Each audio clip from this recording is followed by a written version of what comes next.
പണ്ട് കോൺഗ്രസ് ഭരിക്കുമ്പോൾ ഇത്രയൊന്നും ഇല്ലായിരുന്നു. ഇനിയിപ്പോൾ രാജീവ് ചന്ദ്രശേഖർ വന്നിട്ടും സംഭവിക്കാൻ പോണില്ല.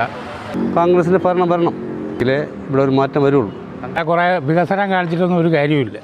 കോൺഗ്രസ്സിൽ വന്നാൽ മാത്രമേ ഇന്ത്യക്ക് ഒരു സമാധാനവും കിട്ടുള്ളൂ, ഒരു സ്വാതന്ത്ര്യവും കിട്ടുള്ളൂ. BJP വന്നിട്ട് കാര്യമില്ല. BJP വരൂല്ലല്ലോ. BJP നമുക്ക് പ്രതീക്ഷയില്ല, വരൂല്ലല്ലോ. അവർ ജയിച്ച് പോയിട്ട് പിന്നെ തിരിച്ച് ഇങ്ങോട്ട് നോക്കുന്നില്ല.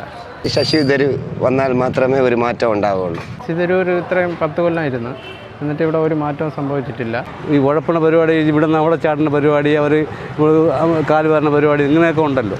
അവരിൽ ഒരു കൂട്ടായ്മ വേണം കോൺഗ്രസ്സിൽ എപ്പോഴും. എങ്കിൽ മാത്രമേ ഇവിടെ ഇനി മുമ്പോട്ട് പോവുള്ളൂ. നല്ല രീതിയിൽ പോയാൽ മാത്രമേ. അല്ല, ജനങ്ങൾക്കൊന്നും കിട്ടുന്നില്ല.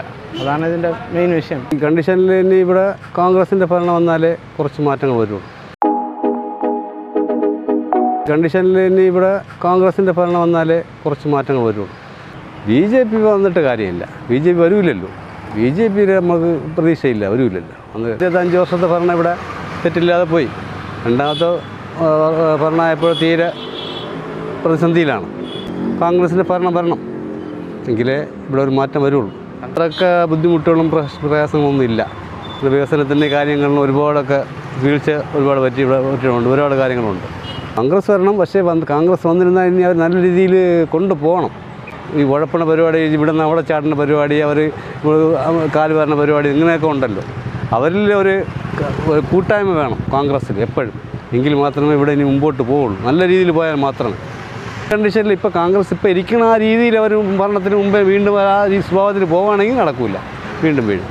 100ൽ ഒരു 85% കോൺഗ്രസ്സിന് സാധ്യത ഉണ്ട്. ശരിക്കും ഒരു മാറ്റം വരണമെന്നുണ്ടെങ്കിൽ ശശി തരൂർ വന്നാൽ മാത്രമേ ഒരു മാറ്റം ഉണ്ടാവുകയുള്ളൂ. ഇന്ത്യ സഖ്യം കോൺഗ്രസ് തന്നെ വരണമെന്നുള്ള ഒരാഗ്രഹമാണ്. ഈ ജനങ്ങൾ പറഞ്ഞു വരുത്തണതാണ്, അല്ലാതെ വേറെ ഒരു ഇതുമില്ല. യഥാർത്ഥത്തിൽ വരാൻ അർഹത ഉള്ളത് കോൺഗ്രസ്സിനാണ്. കോൺഗ്രസ്സിൽ വന്നാൽ മാത്രമേ ഇന്ത്യക്ക് ഒരു സമാധാനവും കിട്ടുള്ളൂ, ഒരു സ്വാതന്ത്ര്യവും കിട്ടുള്ളൂ. കോൺഗ്രസ് വന്നു കഴിഞ്ഞാൽ എല്ലാ പാവപ്പെട്ടവർക്കും ആയിട്ടുള്ള ജോലിയും കരസ്ഥമാവും.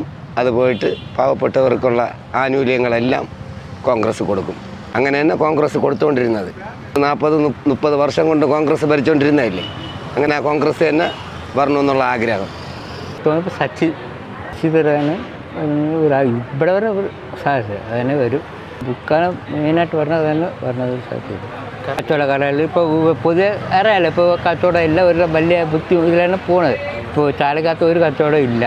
രാവിലെ ഒരാഴ്ച കച്ചവടമൊന്നും ഇല്ല. അങ്ങനെയാണ് പോകുന്നത്. വലിയ ബുദ്ധിമുട്ടാണ് പോകുന്നത്. ഒരു മാറ്റം കയ്യിലാർക്ക് പൈസ മാറാനെല്ലാം വലിയ ഇതിലാണ് പോയിട്ടിരുന്നത്. ഇപ്പോൾ നമുക്കൊരു തോന്നല് ചില മാറ്റം വരും തോന്നുന്നു. സംഭവിക്കാൻ ഇപ്പം ശശി തരൂർ ഇത്രയും 10 കൊല്ലമായിരുന്നു, എന്നിട്ട് ഇവിടെ ഒരു മാറ്റവും സംഭവിച്ചിട്ടില്ല. ഇനിയിപ്പോൾ രാജീവ് ചന്ദ്രശേഖർ വന്നിട്ടും സംഭവിക്കാൻ പോണില്ല. പുള്ളി ഒരു കോർപ്പറേറ്റ് മാധ്യമക്കാരനാണ്. ആ വഴിക്ക് പോകും. ജയിച്ചാലും പോകും, തോറ്റാലും പോകും. രവീന്ദ്രനിൽ ഒരു പ്രതീക്ഷ ഉണ്ട്. അത് നമ്മൾ നോക്കാം എന്താണെന്ന്. മാറ്റമെന്ന് വെച്ചാൽ ഒരുപാട് പ്രശ്നങ്ങളുണ്ട്. ഈ സിറ്റിക്കകത്ത് ഒരുപാട് പ്രശ്നങ്ങളുണ്ട്. തിരുവനന്തപുരം മണ്ഡലത്തിൽ ഒരുപാട് പ്രശ്നങ്ങളുണ്ട്. അതൊക്കെ പരിഗണിക്കാം. പക്ഷേ അവർ ജയിച്ച് പോയിട്ട് പിന്നെ തിരിച്ച് ഇങ്ങോട്ട് നോക്കുന്നില്ല. ആരെങ്കിലും എന്തെങ്കിലും വ്യക്തിപരമായ കാര്യങ്ങൾക്ക് പോയാലേ ചെയ്തു കൊടുക്കുന്നുള്ളൂ. അല്ലാതെ മണ്ഡലത്തിൽ ഒരു ഓഫീസ് തുറന്നിട്ട് ആ ഓഫീസിൽ പോയി ആൾക്കാരും ഓരോ സേവനങ്ങളൊന്നും കിട്ടുന്നില്ല. ജനങ്ങൾക്കൊന്നും കിട്ടുന്നില്ല. അതാണ് ഇതിൻ്റെ മെയിൻ വിഷയം. എല്ലാവരും വോട്ട് വാങ്ങിച്ച് ജയിച്ച് പോകും. ആരായാലും ജയിക്കും. പിണറായിയുടെ അതാ മോഡിയുടെ തൃപ്തരല്ല. രണ്ടാമത്തെ ഭരണത്തിൽ വളരെ പോരാ. ഇനി അവർ വരാൻ സാധ്യതയില്ല. ശശി തരൂർ വന്നാൽ നല്ല ഇതായിരിക്കും. എന്തുകൊണ്ടാണെന്ന് വെച്ചാൽ ഇപ്പോൾ പൊതുവേ ഉള്ള ഇപ്പോൾ 10 വർഷം കൊണ്ട് ഭരിക്കുന്ന വിലക്കയറ്റമായാലും മറ്റെന്തോ ഉണ്ടായാലും ശരി, പണ്ട് കോൺഗ്രസ് ഭരിക്കുമ്പോൾ ഇത്രയൊന്നും ഇല്ലായിരുന്നു. ഒന്നുമില്ലെങ്കിൽ അങ്ങനെ ഒരു ഐക്യരാഷ്ട്രസഭയിലൊക്കെ പങ്കെടുത്ത ആളല്ലേ. പൊതുവേ പാവത്തുങ്ങളെ ഈ വിലക്കയറ്റമെങ്കിലും കുറച്ച് കിട്ടുമെന്ന് പ്രതീക്ഷിക്കുന്നു. അല്ലാതൊന്നുമില്ല. മുഖ്യമായിട്ട് ജനങ്ങളെ സംബന്ധിക്കുന്ന ഒരു കാരണം എന്ന് വെച്ചാൽ വിലക്കയറ്റം തന്നെ, വേറൊന്നുമില്ല. വേറെ ഇനി എന്തെല്ലാം കാണിച്ചു കൂട്ടിയെന്ന് പറഞ്ഞിട്ടും ഒരു മനുഷ്യൻ കഴിക്കുന്ന ഭക്ഷ്യസാധനങ്ങൾക്കൊക്കെ എന്താ വില? എനിക്ക് ഇതിൽ കൂടുതലൊന്നും പറയാനില്ല. കുറേ വികസനം കാണിച്ചിട്ടൊന്നും ഒരു കാര്യമില്ല.